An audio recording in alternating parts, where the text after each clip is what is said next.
Another one coming right above us. Coming right in next to us. Literally next to us on the ramp, Two dropped in, other side of the ramp. 4 of them. One dead on the left. Another drive. Nicely done. Resecure them if you can. Where is the arrow? I got one, but I'm down. Got him. Get your demon. One of your squad is down. Serpentine.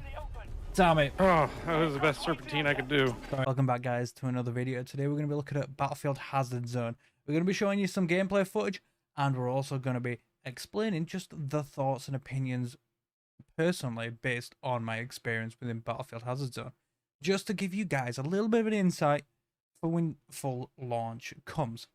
Now, sit back and enjoy.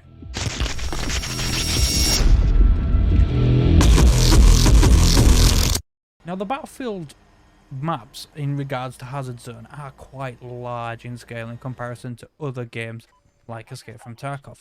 However, with only 32 players, it can't be as grand as Warzone. However, they probably do near enough match in scale. But Battlefield does a fantastic job of adding AI elements and actual online players engaging together.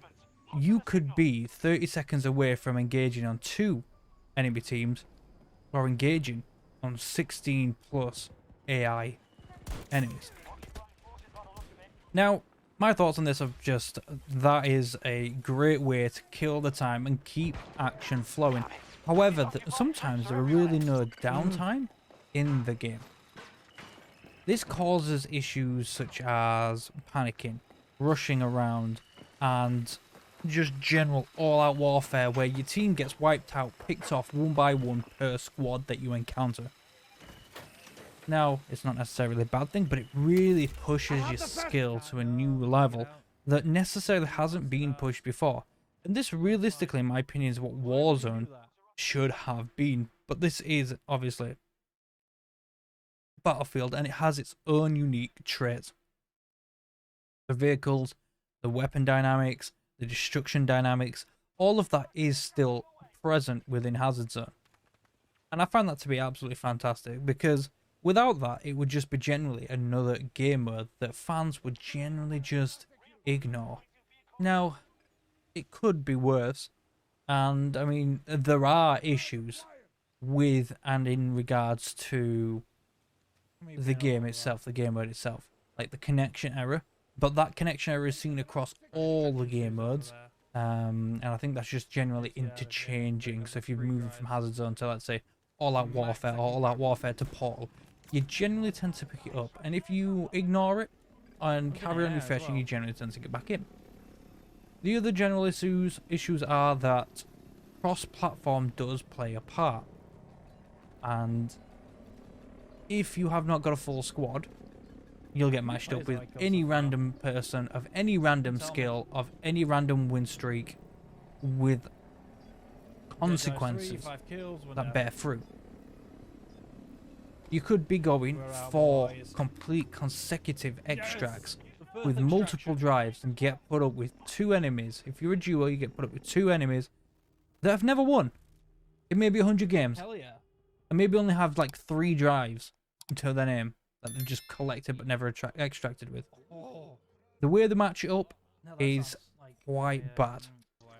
And the other running issue is that when you are loading up the game, if someone has a relatively high ping rate, the game will just drop them immediately. Rather than wait, it'll drop them immediately and drag in just some random player.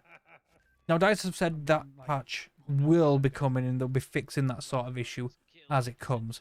And balancing and making sure that you get the correct teams during matches will be coming throughout the course of the early access. Now, the fact of jumping in, grabbing the drives and extracting, all of it, including the gameplay, the vehicle mechanics, the drop system, the respawn system, all of it makes sense. It's nice, it's smooth, it's comfortable. But with certain maps, and you generally tend to get stuck in situations where you will spawn in, you will go to the nearest,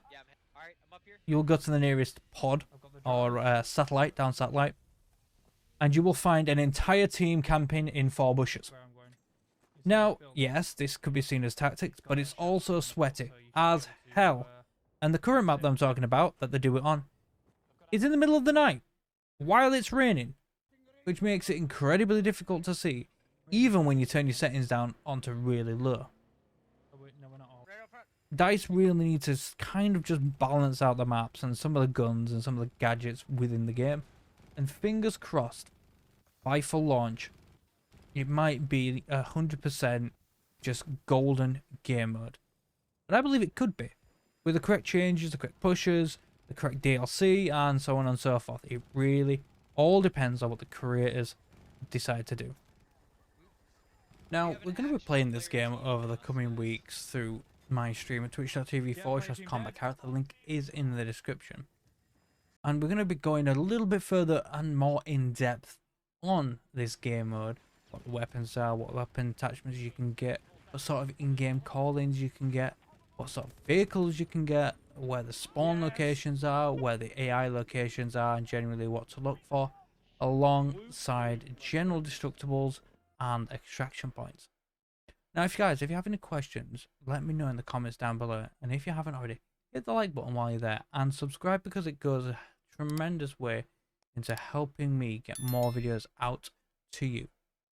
Now, guys, as always, thank you very much, and I'll see you in the next one.